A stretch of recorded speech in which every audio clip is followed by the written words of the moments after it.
Shalom, everyone. I'm Rabbi Allen, and we have a special week, a very exciting Torah portion today. So stick with us for the next maybe 12 or 13 or 14 minutes, maybe a little bit even more. But we are now in the end of Sukkot, and on Saturday we are in the 8th day of Sukkot.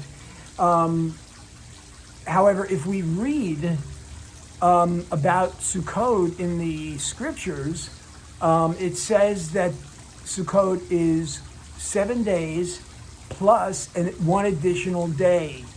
And so this eighth day is mentioned only 2 places. In Leviticus 23, where God outlines the different feasts, and also in Numbers 29. So I'm going to go right to these scriptures right now, and we're going to talk about this. All right, here we go. I'm going to just separate that from my notes. All right, here we go. So Leviticus 23, verse 39. You shall celebrate the feast Sukkot of the Lord for 7 days, and on the 8th day a Sabbath rest. I don't know if you can hear that way back somewhere. Our neighbors are doing a buzzsaw, but let's see if we can get through this. Okay, so that's Leviticus 23. On the 8th day is a Shabbat rest, a Sabbath rest. Numbers 29, verse 35, it says, on the 8th day, you shall have a sacred assembly. And so when we enter into covenant with God as Jews,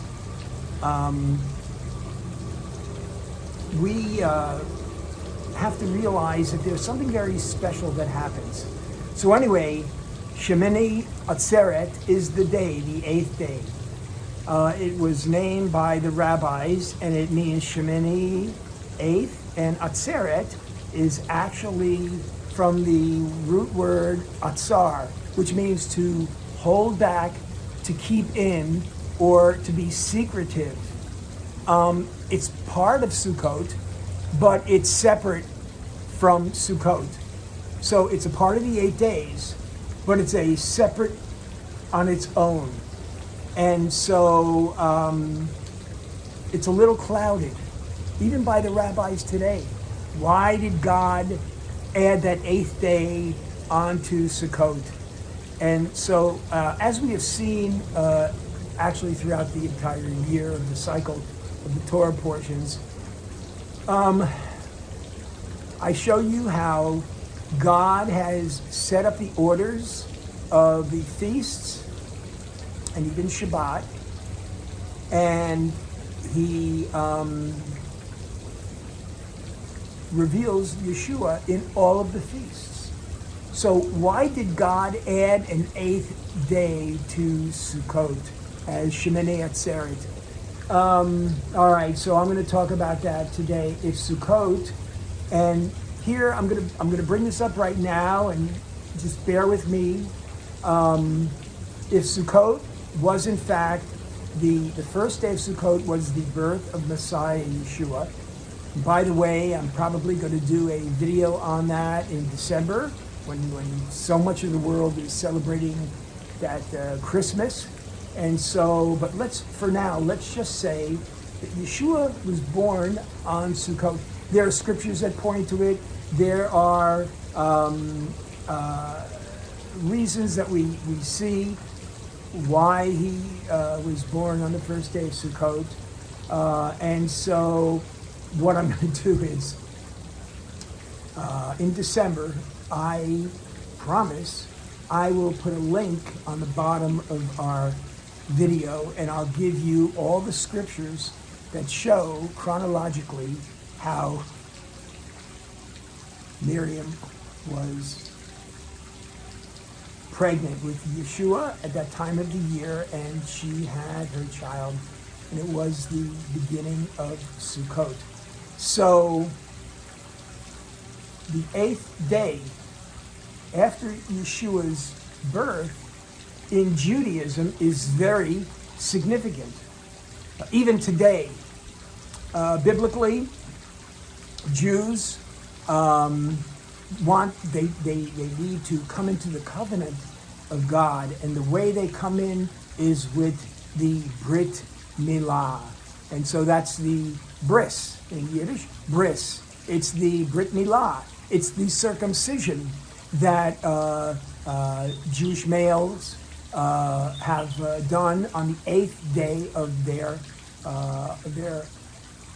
birth, after their birth. So, if Yeshua was born on the first day of Sukkot, he had his Brit Milah on Shemini Atzteret. So, although it's sort of like a hidden and a veiled holiday, if we look at it, we come to realize that God has set and ordered everything in the feast and the festival. And Yeshua, he did so many significant things, from his birth to his ministry to even his dying. So Yeshua did so many things significantly on the high holidays and in the holidays that came before that. And so God was giving Israel those 7 feasts, plus he was giving a little bit extra information to Israel, because he wanted the Jewish people to really understand who the Messiah is. So, again, why did God add an 8th day to Sukkot? Because if he was born on the first day of Sukkot, on the 8th day, as in Judaism, even then, on the 8th day is the circumcision. This is very, very significant. Even today,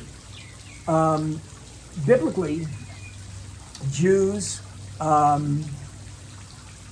there's being Jewish, born Jewish, and then there's entering into the covenant of God as a Jew. And so, as Jews, we're a strange kind of people. We are a different race. We are a different people of country, specifically the country of Israel. We all come from Israel, and we have the religion of Judaism. No other people have both the race. We were taken out of the nations and given the covenant, and then we were given a land by God, and then we were given a religion to worship God. There are no other people that really have had that throughout the ages. So the Brit, the covenant, the Brit Milah, they are all connected together, and they show us something very significant that I'll just show you in a minute or two. So let's go to the Brit Hadashah. Let's go to the book of Luke. And that's because when we enter into the covenant of God as Jews with the Brit Milah, with the circumcision. So we read from the book of Luke, and by the way, Luke was a doctor, and so he had this wonderful way in the book of Luke of recording the birth and Yeshua's infant life in those first days. And so it says in Luke 2:21, and when the 8 days were completed for the circumcision of Yeshua, his name was called Yeshua, the name given by the angel before he was conceived in the womb. And so that is really something very, very significant. And if we look at the actual event when Miriam brings Yeshua to the temple on the 8th day, we read from Luke 2:25 through 31, that there was a man named Shimon, and he was waiting for the Messiah, and he was waiting for the Ruach HaKodesh, the Holy Spirit, and it was upon Shimon. And the Ruach revealed to him that he would not see death before seeing Adonai's Messiah. And he said, my eyes have not seen your salvation, Yeshua, before. And a light to bring revelation to the Gentiles as the glory to your people Israel. So Shimon recognized at the circumcision that Yeshua was in fact the Messiah, and that he would be a light to the Gentiles and a glory to Israel. And so God, again, is control of all times and seasons. And he complemented that birth with the first day and the last day. And as Emmanuel, God with us, that prophet Isaiah called him, that his circumcision made things complete for who he will be. So we are born into a race of Judaism with all the nations. And so when Messiah was born, he was a Jew, but he was not yet in the covenant of God. So he was part of Israel, Israel was a part of all of the nations. And on the seventh day, he entered into the covenant of Israel, the covenant of God, and he became a covenant Jew. He became a Jew that was part of the Jewish life, and so it was very, very significant for him.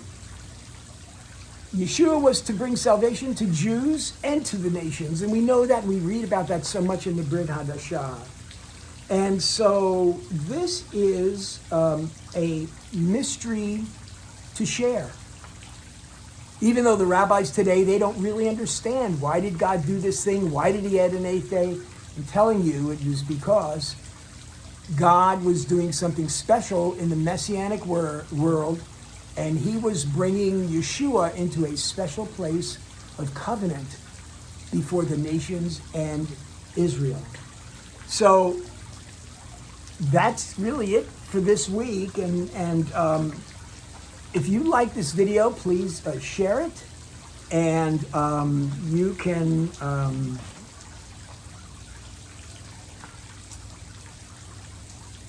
like it below. There's a little thumbs up. And also, you can join our channel here. The channel is Rabbi on the Fly. And so, until next week, this is Rabbi Allen, and I am bidding you peace. Shalom, shalom.